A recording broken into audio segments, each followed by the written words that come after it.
제일 그래도 궁금한 게 네. 이제 다음 주 아니에요. 네. 21일 화요일 예. 9시 30분 네. 박근혜 대통령. 네. 저희가 어제 이혜훈 의원님 박근혜 전문가시죠 그분이. 네. 초창기에 박근혜 대통령이 정치에 입문했을 때 옆에서 도움을 주신 경제 선생님이시죠.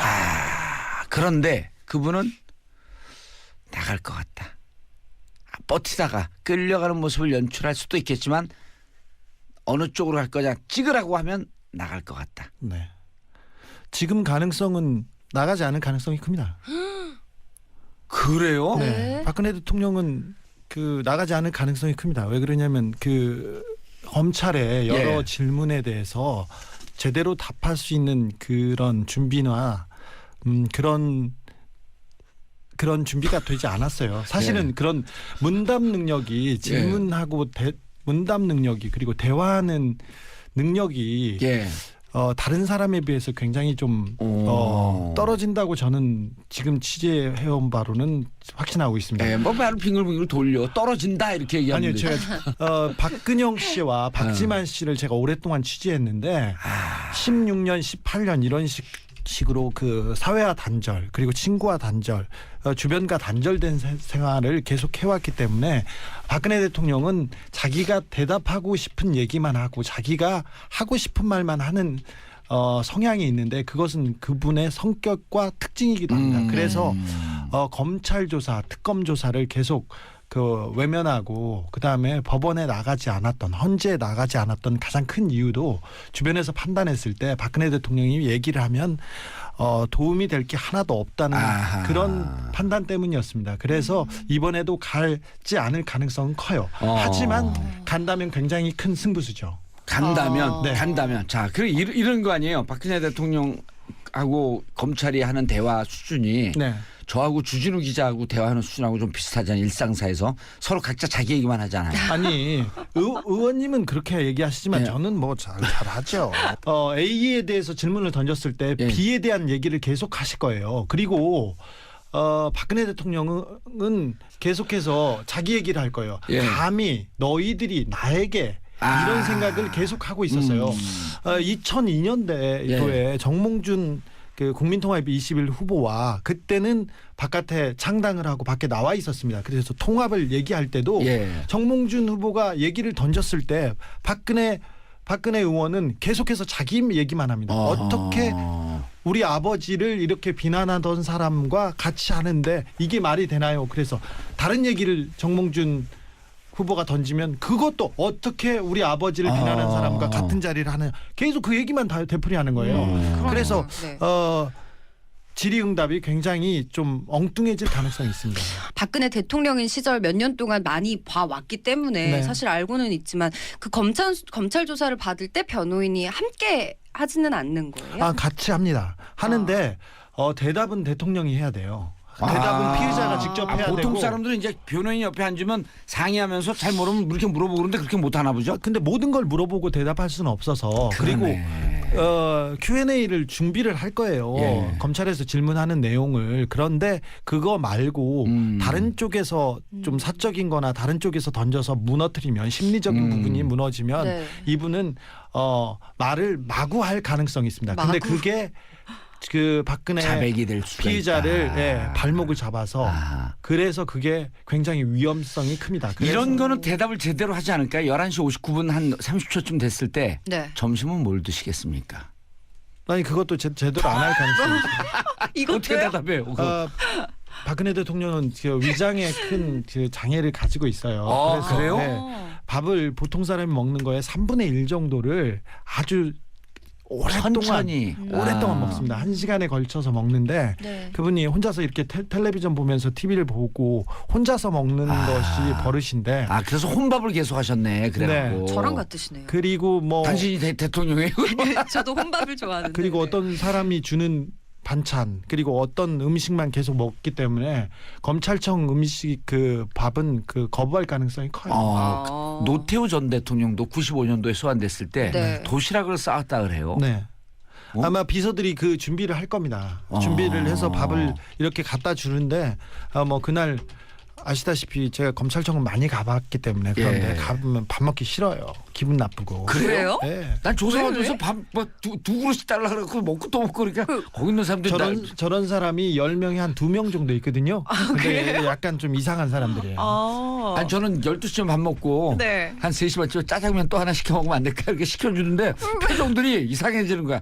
아, 이 양반이 지금 감옥 갈지도 모르는데. 그리고 18시간 조사받고 조금 더 받았으면 좋았을 텐데 그러고 나왔거든요. 제가 박근혜 대통령 주변 그러니까 박근혜 대통령의 오촌 살인 사건을 보도해 가지고 그걸로 네. 구속영장이 청구됐었는데요. 아, 네. 죽을 뻔했죠 그러고. 뭐 죽을 뻔까지는 아니고 수갑을 차고 유치장에 갔었는데 네네. 그때도 저는 못 먹었어요. 밥을 못 먹었는데 밥을 못 먹는 그 유치장에 입감된 사람 중에 못 먹는 사람이 한두 명인데 예. 아니 거의 대부분인데 대부분. 한두 명은 굉장히 맛있게 잘 먹어요. 여기 계시네요 네, 지금. 그런 사람이 있죠. 자 그런데 그래서 안 나갈 거다. 네. 그럼 그다음 검찰의 대응은 뭐예요? 검찰에서는 또 그 출석 요구서를 부르죠. 보내고. 그리고 다른 수사를 진행하면서 압박하겠죠. 사실 검찰이 그 박근혜 대통령을 소환 조사하겠다고 통보한 것은 굉장히 빠른 생각이었어요. 계획보다도. 아니 그런데 보세요. 네. 10일 날 파면이 됐고 네. 그걸 15일 날 통보를 하면서 또 6일이라고 하는 시간을 줬어요. 네. 그런데도 안 나온다? 법 상식상 네. 그 형평성상 그 박근혜 대통령은 이미 구속돼야 맞는 거죠. 예. 뇌물을 공유한 사람이 구속됐습니다. 자, 이재용 씨가 예. 삼성의 이재용 씨가 세 차례 독대를 통해서 박근혜 대통령과 세 차례 독대를 통해서 승계와 상장을 거의 이루었습니다. 그리고 최순실 씨한테 433억이 건너갔습니다. 그러면서 많은 그 주고받은 게 있었죠. 근데 이 부분에 대해서 근데 뇌물 공여가 이게 가장 중요한 부분이거든요. 뇌물이. 그렇죠. 뇌물이 이게 대마였어요. 특검의 가장 큰 목표가 삼성이나 대기업의 뇌물죄를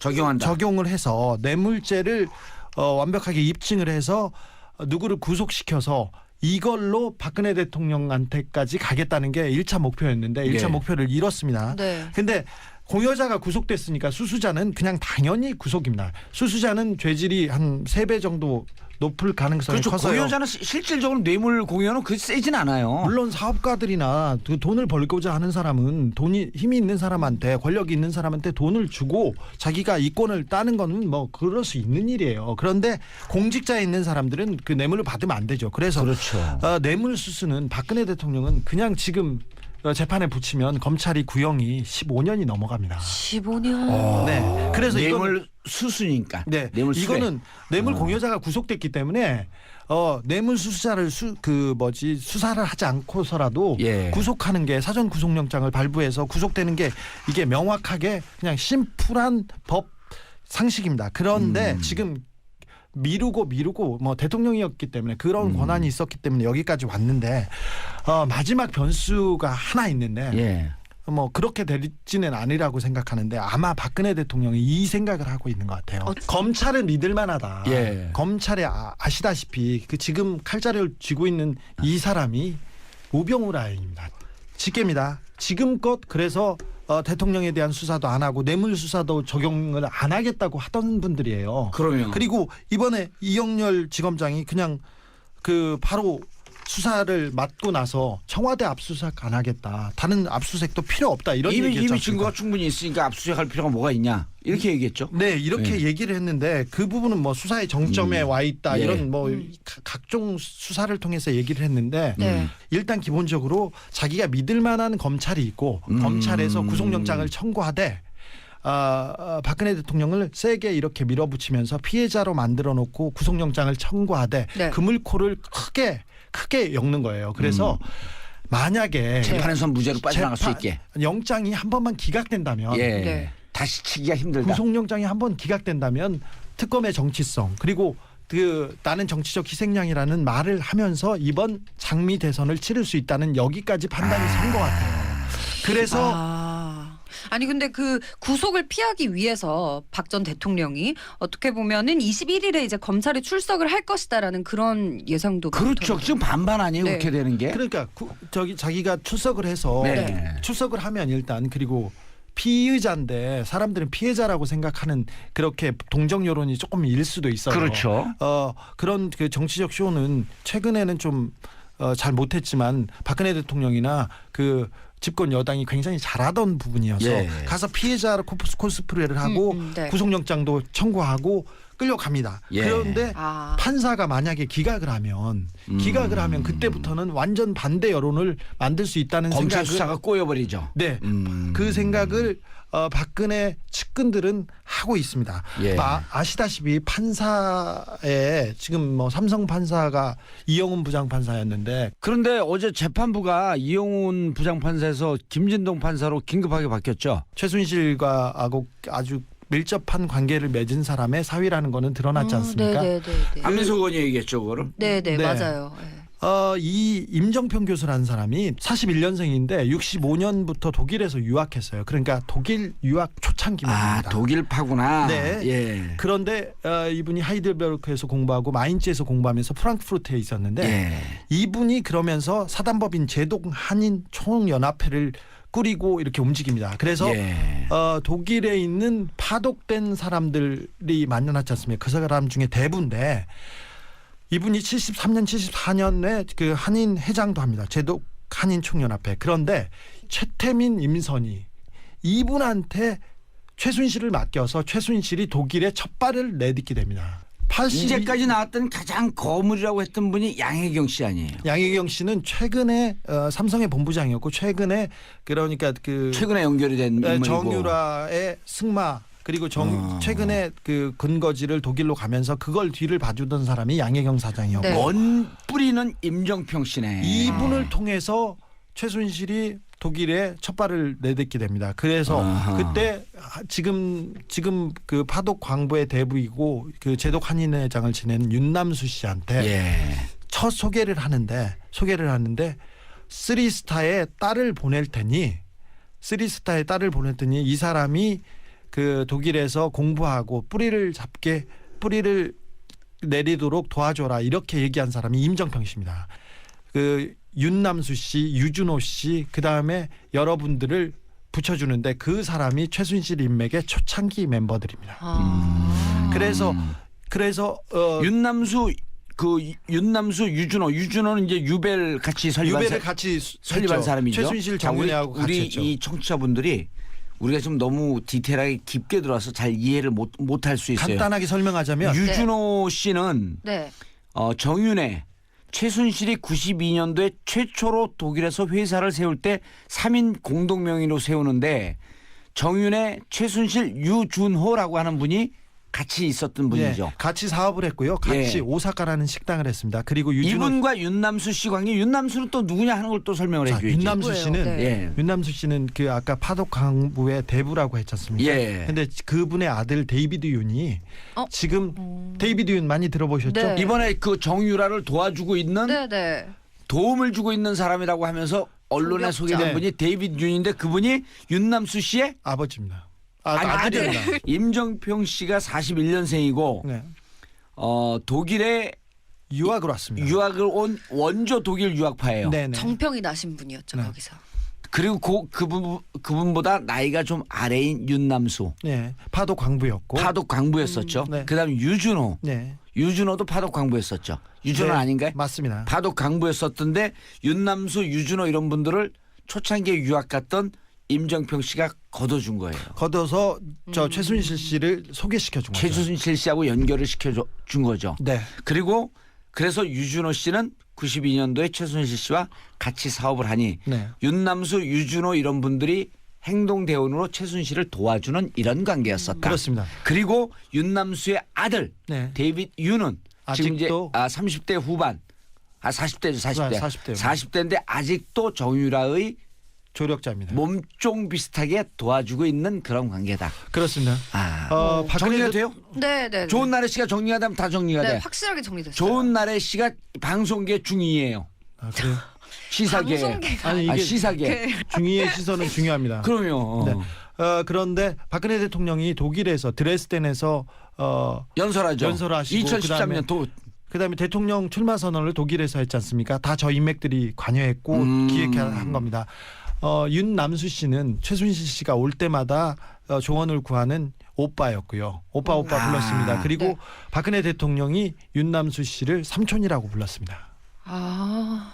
박근혜 대통령이 윤남수 씨를 삼촌이라고 삼촌. 불렀습니다. 아, 그러니까 이용훈 판사는 지금 어디에 관여되어 있는 거예요? 삼성 재판을 그런데 어제 재판부가 김진동 판사로 긴급하게 바뀌었죠. 그래서 마지막 승부를 걸어본다면 이렇게 이 반전 모멘트를 만들 수 있다고 자기들은 보고 있어요. 보고 있는데 최순실 씨하고 직접 관계가 어떻게 돼 있는지는 모르겠지만 본인께서 이영훈 판사가 이렇게 해명 자료에 자기가 최태민 씨를 한 번 본 적은 있다 이렇게 얘기했는데 최순실을 독일에 소개한 사람이 임정평이라고 했지 않습니까? 예. 네.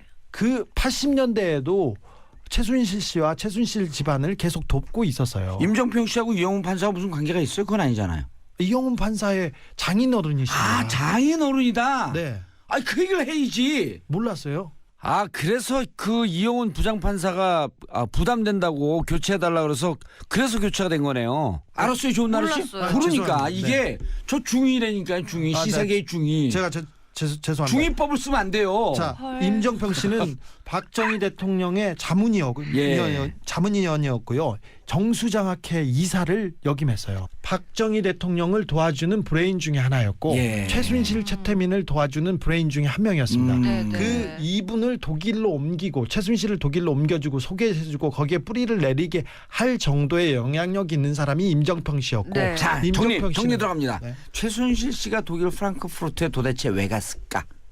라고 하는 게 계속 궁금점이었거든요. 네. 자, 국내에서 일정하게 재산 문제, 그다음에 만약에 해외의 그 통치 자금이 나가 있다라고 한다면 누군가가 관리할 사람이 필요한데 그 가장 믿을 만한 사람이 어찌 보면 최순실 씨였을 가능성이 높은데 그럼 독일로 가든지 프랑스로 가든지 스위스로 가든지 가야 되는데 맨 땅에 박치기 할 수 없는 거 아니에요. 그렇죠. 그럼 뭐 최순실이 정봉 줍니까? 아무 데 가서나 박치기 하게?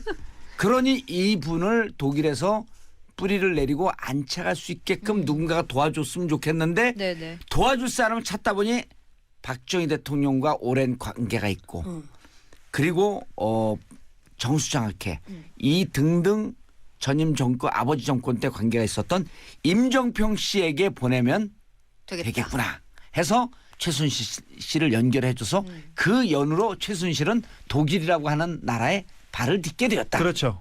자, 박근혜 대통령을 오랫동안 도왔던 임정평 씨, 독일의 대부죠. 그리고 임정평 씨 사위와 최순실 씨, 그러니까 임정평 씨와 최순실 씨 이게 취재한 건가요? 아니면 어디 나온 건가요? 제가 다 취재했죠. 취재했어요? 누가 네. 확인해 줬나요? 오래전부터 이거 취재해가지고 예. 알고 있었습니다. 그런데 예. 엊그제였죠. 예. 이영훈 판사가 이 의혹에 대해서 직접 입을 열었어요. 그래 입을 열고 말을 했어요. 입만 네, 열었어요. 판사가 이런 일에 대해서 직접 해명하는 건 굉장히 이례적인데 직접 나와서 얘기했습니다. 네, 뭐라고? 네. 부장판사는 이렇게 했어요. 언론 보도를 통해서 장인어른과 최 씨와 인연이 있는 걸 알았다. 후견인을 했다는데 전혀 사실이 아니라고 한다. 그러면서 자기는 정수장학회에서 3, 4년 동안 그 정수장학회 이사를 했고 박정희 대통령 사망 이후에 이사로 물러났고 전혀 관계가 없다. 그 이후에는 연락하거나 만난 적이 없다. 이렇게 얘기했습니다. 그러니까 일단 그리고 이영훈 판사가 예. 자기도 최태민을 한 번 본 적은 있으나 그게 본 게 다였다. 이렇게 얘기합니다. 아하, 그러니까 이영훈 판사가 자신의 장인 임정평 씨가 최순실 씨와 관계가 있었다라고 하는 것은 일단 인정을 한 거네요. 그렇죠. 다만 그 82년 박정희 대통령 서거 이후에는 관계가 없다는 것으로 이것은 부인한 거고 요거는. 네, 박정희 대통령 서거 이후에는 관계가 없다고 하는데 여기에 좀 모순이 있어요. 야, 그런데 주 기자님. 네? 이게 만약에 82년 이후에 관계가 없다고 했는데 여러 가지 정황으로 만에 하나 네. 최순실 씨가 독일에 있을 때 임정평 씨하고 같이 있었다라고 하는 게 확인이 된다든지. 네. 제가 독일에 가서 그거 다 취재했습니다. 그래요? 네. 녹음 떴어요? 예. 윤남수 씨가 예. 82년도에 최순실이 처음 독일에 정착하려고 와요. 82년도에 92년도에. 82년도. 82년도 대통령 서거 이후에 최순실 씨가 먼저 독일에 가서 거기에 기반을 잡고 82년 이후에 윤남수 씨, 유준호 씨가 한국에 계속 왔다 갔다 합니다. 네. 올 때마다 최태민 씨, 임선희 씨가 불러다가 밥을 해주고요. 밥을 해주고 용돈을 줍니다. 용돈을 뭐 100만 원, 200만 원 이렇게 그때 줍니다. 당시요? 네. 세뱃돈도 임선희 씨한테 이 윤남수 씨가 200만 원 받았다고 얘기합니다. 그때 돈 200만 원이면 예. 간단하게 얘기하면 이렇게 돼요. 그때 200만 원이면요. 그때 제가 대학교 때 등록금이 30만 원이에요. 네. 그러면 일단 그럼 일단 한 7, 8배 되잖아요. 근데 대학교 등록금이 전체 물가 대비 제일 늦게 올라갑니다. 최소한 2, 30배는 되는 거죠. 그렇죠. 최소한. 그렇다고 볼 수 있는데 80년대 이후에 야. 임정평 씨와 최순실 씨의 관계, 최태민 가와의 관계가 드러나는 여러 정황들이 있습니다. 그래서 이 문제가 네. 그럼 이영훈 판사가 결국 삼성 이재용 재판을 맡았다가 결국은 김진동 판사로 긴급하게 바뀌었잖아요. 실질적으로 처음에 배당을 했을 때 조의연 판사, 그러니까 이재용 씨의 1차 영장 기각했던 판사였는데 네, 그 네. 부분한테 배당했다가 지금 이번에 이영훈 판사한테 줬는데 이 33부가 이영훈 판사가 그 배당된 그 부가 이번에 처음 생겼어요. 근데 조희연 판사는 어쨌든 언론 보도에 따르면 네. 영장 기각했을 때도 그러고 이걸 내가 재판을 직접 맡는다는 게 부담스럽다. 그러면서 빠졌다라고 하는 네. 거 아니에요? 그렇습니다. 법원의 설명인가요? 본인의 설명인가요? 본인이 해명했습니다. 그런데 33부가 언제 만들어졌어요? 최근에 만들었고 최근에. 첫 배당입니다. 첫 배당이에요? 네. 합의부 아니에요? 그런데 첫 배당입니다. 그런데 어제 재판부가 이영훈 부장판사에서 김진동 판사로 긴급하게 바뀌었죠. 박근혜 전 대통령 예. 마지막 전투를 노리고 있습니다. 검찰은. 모든 화력을 다 집중하고 있습니다. 그런데 검찰이 열심히 해줘야 되는데 특검에서 기소한 것이 아니기 때문에 특검에서 기소한 문제들, 예를 들어 최순실을 뇌물죄로 기소한 부분은 특검의 공소 유지를 위해서 특검 검사들이 들어서 재판을 하겠지만 네, 그렇습니다. 박근혜 대통령 특수본 2기 특수본 아니에요? 그렇죠. 검찰 측에서 예. 치러야 되고 아니 칼자를 일단 쥐었고 수사 자체도 그럼 그거 깊게 못 들어가겠네요. 그런데 특검이 워낙 잘해놔서요. 아하. 특검의 기본대로만 하면 예. 13개 혐의에 대해서 박근혜 대통령의 혐의를 이렇게 써놨는데 예. 뭐 기본이 아니라 별다른 변수가 없는 한 구속이 되는 거는 그래서 이번에 어쨌든 이제 21일 9시 30분은 주 기자님 판단은 안 가고 안 갈 가능성이 큽니다. 그런데 간다면 예. 박근혜 대통령의 노림수는 검찰이 헐거운 기소를 하고 예. 만약에 구속영장을 한 번만 기각시키면 이 분위기를 반전시킬 수 있다는 노림수가 있어서 가는 거라고 생각합니다. 아하. 이번에 가서 수사를 받는다고 해도 바로 영장을 치는 건 아니잖아요. 바로 영장을 치지 않고 예. 사실 검찰이 공을 넘겨서 불구속영장으로 구속영장을 쳐야 마땅합니다. 불구속 기소로. 네, 근데 불구속을 기소를 해서 예. 재판부한테 판단을 받게 하는 게 예. 수순인데 아까 박근혜 대통령의 노림수는 크죠. 알겠습니다. 네. 바로 수사를 맡고 나서 청와대 압수수색 안 하겠다. 다른 압수수색도 필요 없다. 이런 얘기였죠. 이미 증거가 충분히 있으니까 압수수색할 필요가 뭐가 있냐 이렇게 얘기했죠. 네, 이렇게 얘기를 했는데 그 부분은 뭐 수사의 정점에 와 있다. 예. 이런 각종 수사를 통해서 얘기를 했는데 네. 일단 기본적으로 자기가 믿을 만한 검찰이 있고 검찰에서 구속영장을 청구하되 박근혜 대통령을 세게 이렇게 밀어붙이면서 피해자로 만들어 놓고 구속영장을 청구하되 네. 그물코를 크게 엮는 거예요. 그래서 만약에 재판에서 무죄로 빠져나갈 수 있게. 영장이 한 번만 기각된다면 예. 네. 다시 치기가 힘들다. 구속영장이 한 번 기각된다면 특검의 정치성 그리고 나는 정치적 희생양이라는 말을 하면서 이번 장미 대선을 치를 수 있다는 여기까지 판단이 선 것 같아요. 그래서 아니 근데 구속을 피하기 위해서 박 전 대통령이 어떻게 보면은 21일에 이제 검찰에 출석을 할 것이다라는 그런 예상도 그렇죠. 많더라고요. 지금 반반 아니에요. 네. 그렇게 되는 게. 그러니까 자기가 출석을 해서 네. 출석을 하면 일단 그리고 피의자인데 사람들은 피해자라고 생각하는 그렇게 동정 여론이 조금 일 수도 있어요. 그렇죠. 그런 정치적 쇼는 최근에는 좀 잘 못했지만 박근혜 대통령이나 집권 여당이 굉장히 잘하던 부분이어서 예. 가서 피해자로 코스프레를 하고 네. 구속영장도 청구하고 끌려갑니다. 예. 그런데 아. 판사가 만약에 기각을 하면 그때부터는 완전 반대 여론을 만들 수 있다는 검찰 생각을 수사가 꼬여버리죠. 네. 그 생각을 박근혜 측근들은 하고 있습니다. 예. 아시다시피 판사에 지금 뭐 삼성 판사가 이영훈 부장판사였는데 그런데 어제 재판부가 이용훈 부장판사에서 김진동 판사로 긴급하게 바뀌었죠. 최순실과 아주 밀접한 관계를 맺은 사람의 사위라는 거는 드러났지 않습니까? 네네네. 안민석 의원이 얘기했죠, 그거를. 네네 네. 맞아요. 네. 이 임정평 교수라는 사람이 41년생인데 65년부터 독일에서 유학했어요. 그러니까 독일 유학 초창기입니다. 독일파구나. 네. 먹는데 네. 그분이 혼자서 이렇게 텔레비전 보면서 TV를 보고 혼자서 먹는 것이 버릇인데. 그래서 혼밥을 계속 하셨네. 그래갖고. 저랑 같으시네요. 그리고 뭐 당신이 대통령이에요. 저도 혼밥을 좋아하는데. 그리고 네. 어떤 사람이 주는 반찬 그리고 어떤 음식만 계속 먹기 때문에 검찰청 음식 그 밥은 그 거부할 가능성이 커요. 노태우 전 대통령도 95년도에 소환됐을 때 네. 도시락을 싸왔다 그래요. 네. 어? 아마 비서들이 그 준비를 할 겁니다. 준비를 해서 밥을 이렇게 갖다 주는데 뭐 그날 아시다시피 제가 검찰청은 많이 가봤기 때문에 그런데 예. 가보면 밥 먹기 싫어요. 기분 나쁘고. 그래요? 네. 난 조사받아서 왜? 밥두 그릇씩 달라 그래갖고 먹고 또 먹고 그러니까 거기 있는 사람들이 저런 사람이 10명에 한 2명 정도 있거든요. 근데 약간 좀 이상한 사람들이에요. 아니 저는 12시쯤 밥 먹고 네. 한 3시 반쯤에 짜장면 또 하나 시켜 먹으면 안 될까 이렇게 시켜주는데 표정들이 이상해지는 거야. 이 양반이 지금 감옥 갈지도 모르는데.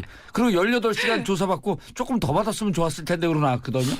제가 박근혜 대통령 주변 그러니까 박근혜 대통령의 오촌 살인 사건을 보도해 가지고 그걸로 네. 구속영장이 청구됐었는데요. 네. 죽을 뻔했죠 그러고. 뭐 죽을 뻔까지는 아니고 수갑을 차고 유치장에 갔었는데 네네. 그때도 저는 못 먹었어요. 밥을 못 먹었는데 밥을 못 먹는 그 유치장에 입감된 사람 중에 못 먹는 사람이 한두 명인데 예. 거의 대부분인데 대부분. 한두 명은 굉장히 맛있게 잘 먹어요. 여기 계시네요 네, 지금. 그런 사람이 있죠. 자 그런데 그래서 안 나갈 거다. 네. 그럼 그다음 검찰의 대응은 뭐예요? 검찰에서는 또 그 출석 요구서를 부르죠. 보내고. 그리고 다른 수사를 진행하면서 압박하겠죠. 사실 검찰이 그 박근혜 대통령을 소환 조사하겠다고 통보한 것은 굉장히 빠른 생각이었어요. 계획보다도. 아니 그런데 보세요. 네. 10일 날 파면이 됐고 네. 그걸 15일 날 통보를 하면서 또 6일이라고 하는 시간을 줬어요. 네. 그런데도 안 나온다? 법 상식상 네. 그 형평성상 그 박근혜 대통령은 이미 구속돼야 맞는 거죠. 예. 뇌물을 공여한 사람이 구속됐습니다. 자, 이재용 씨가 예. 삼성의 이재용 씨가 세 차례 독대를 통해서 박근혜 대통령과 세 차례 독대를 통해서 승계와 상장을 거의 이루었습니다. 그리고 최순실 씨한테 433억이 건너갔습니다. 그러면서 많은 그 주고받은 게 있었죠. 근데 이 부분에 대해서 뇌물 공여가 이게 가장 중요한 부분이거든요. 뇌물이. 그렇죠. 뇌물이 이게 대마였어요. 특검의 가장 큰 목표가 삼성이나 대기업의 뇌물죄를 적용한다. 적용을 해서 뇌물죄를 완벽하게 입증을 해서 누구를 구속시켜서 이걸로 박근혜 대통령한테까지 가겠다는 게 1차 목표였는데 1차 예. 목표를 이뤘습니다. 네. 근데 공여자가 구속됐으니까 수수자는 그냥 당연히 구속입니다. 수수자는 죄질이 한 3배 정도 높을 가능성이 그렇죠. 커서요. 공여자는 실질적으로 뇌물 공여는 그 세진 않아요. 물론 사업가들이나 그 돈을 벌고자 하는 사람은 힘이 있는 사람한테 권력이 있는 사람한테 돈을 주고 자기가 이권을 따는 거는 뭐 그럴 수 있는 일이에요. 그런데 공직자에 있는 사람들은 그 뇌물을 받으면 안 되죠. 그래서 그렇죠. 뇌물 수수는 박근혜 대통령은 그냥 지금 재판에 붙이면 검찰이 구형이 15년이 넘어갑니다. 15년. 네. 그래서 뇌물 수수니까. 네, 뇌물 수뢰. 이거는 뇌물 공여자가 구속됐기 때문에 뇌물 수수자를 수사를 하지 않고서라도 예. 구속하는 게 사전 구속영장을 발부해서 구속되는 게 이게 명확하게 그냥 심플한 법 상식입니다. 그런데 지금 미루고 뭐 대통령이었기 때문에 그런 권한이 있었기 때문에 여기까지 왔는데 마지막 변수가 하나 있는데 예. 뭐 그렇게 될지는 아니라고 생각하는데 아마 박근혜 대통령이 이 생각을 하고 있는 것 같아요. 검찰은 믿을 만하다. 예. 검찰에 아시다시피 그 지금 칼자루를 쥐고 있는 이 사람이 우병우 라인입니다. 직계입니다. 지금껏 그래서 대통령에 대한 수사도 안 하고 뇌물 수사도 적용을 안 하겠다고 하던 분들이에요. 그러면 그리고 이번에 이영렬 지검장이 그냥 하고 대화하는 수준하고 좀 비슷하잖아요. 일상사에서 서로 각자 자기 얘기만 하잖아요. 아니 의원님은 그렇게 얘기하시지만 네. 저는 뭐 잘하죠. A에 대해서 질문을 던졌을 때 네. B에 대한 얘기를 계속 하실 거예요. 그리고 박근혜 대통령은 계속해서 자기 얘기를 할 거예요. 예. 감히 너희들이 나에게 이런 생각을 계속 하고 있었어요.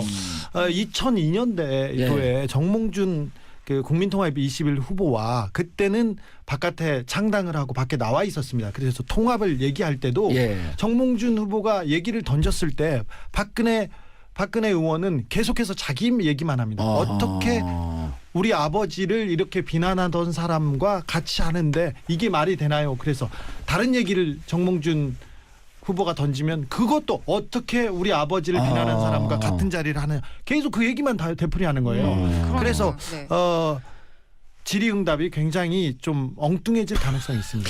박근혜 대통령인 시절 몇 년 동안 많이 봐왔기 때문에 네. 사실 알고는 있지만 그 검찰 조사를 받을 때 변호인이 함께 하지는 않는 거예요. 같이 합니다. 하는데 대답은 대통령이 해야 돼요. 대답은 피의자가 직접 해야 되고. 보통 사람들은 이제 변호인 옆에 앉으면 상의하면서 잘 모르면 이렇게 물어보고 그러는데 그렇게 못 하나 보죠. 근데 모든 걸 물어보고 대답할 수는 없어서 그리고 Q&A를 준비를 할 거예요. 예. 검찰에서 질문하는 내용을. 그런데 그거 말고 다른 쪽에서 좀 사적인 거나 다른 쪽에서 던져서 무너뜨리면 심리적인 부분이 무너지면 네. 이분은 말을 마구 할 가능성이 있습니다. 근데 마구? 그게 그 박근혜 자백이 될 수가 피의자를 있다. 발목을 잡아서 그래서 그게 굉장히 위험성이 큽니다. 그래서 이런 거는 대답을 제대로 하지 않을까요? 11시 59분 한 30초쯤 됐을 때 네. 점심은 뭘 드시겠습니까?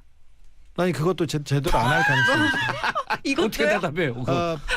박근혜 대통령은 그 위장에 큰 그 장애를 가지고 있어요. 그래요? 밥을 보통 사람이 먹는 거에 3분의 1 정도를 아주 천천히. 오랫동안 먹습니다. 1시간에 걸쳐서 먹.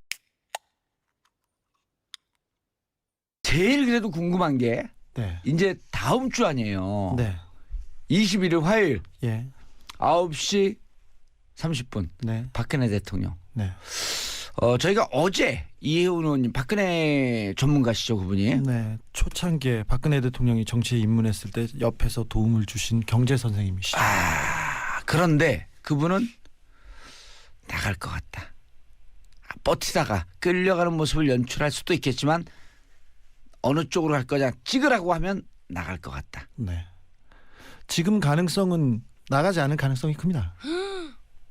그래요? 네. 박근혜 대통령은 그 나가지 않을 가능성이 큽니다. 왜 그러냐면 그 검찰의 여러 예. 질문에 대해서 제대로 답할 수 있는 그런 준비나 그런 준비가 되지 않았어요. 사실은 예. 그런 문답 능력이 질문하고 문답 능력이 그리고 대화하는 능력이 예.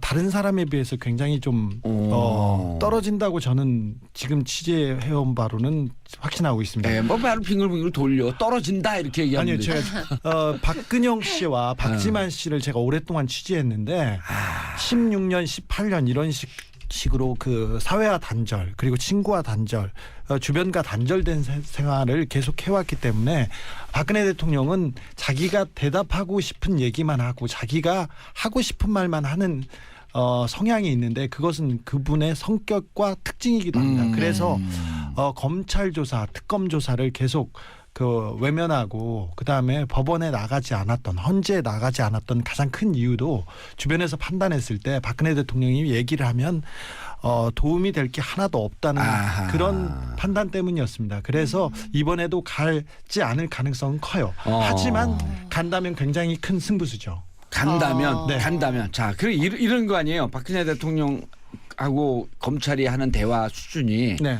저하고 주진우 기자